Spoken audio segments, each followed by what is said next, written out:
आता वर्षाच्या नंतर म्हणजे माघ शुद्ध पंचमीला माऊलीचा जन्म झाला आणि जन्म झाल्यानंतरच लक्षात घ्या, माऊलीचा जन्म झाला माघ शुद्ध पंचमी दुपारी 12:10 वेळामध्ये माऊलीचा जन्म झाल्यानंतर लहानपणीपासूनच माऊली वाढत वाढत चालले.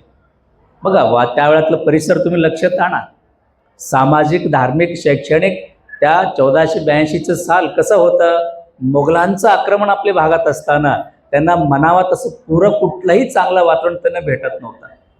अशी वाईट परिस्थितीमध्येही सुद्धा माऊली मात्र आपला हा घराण्यातला आचार विचार मात्र अजिबात न सोडता माऊली लहानचे मोठं होत होत गेले. आणि लहानपणीपासूनच मनमत माऊलीचे जे काही लहानपणीचं आपण खेळ म्हणावा किंवा लीला म्हणावा तर माऊलींची लीला फार वेगळं राहावं. समाजापेक्षाही वेगळं माऊलींचं वागणं होतं. अनेक लोकांना वाटत होतं माऊली म्हणजे जंगमकुळातलं जन्मलेलं आहे. पाळण्यामध्ये त्यांना शिवराज अशी नावानं त्यांनी सांगितलं. पाळण्यातलं नाव माऊलीचे शिवराज होतं. नंतर त्यांनी शिवराज वाढत गेल्यानंतर सगळ्यांना वाटावा हे काय आपल्याकडे येणारं वाटणारं नाही. कारण पहा, आपण म्हणतो ना पाळण्यामध्येच दिसतो म्हणून सर्व काय, म्हणजे पुढं भविष्य काय असतं तर पाळण्याच्या बाळाला पाहिल्यानंतरच लक्षात येतो.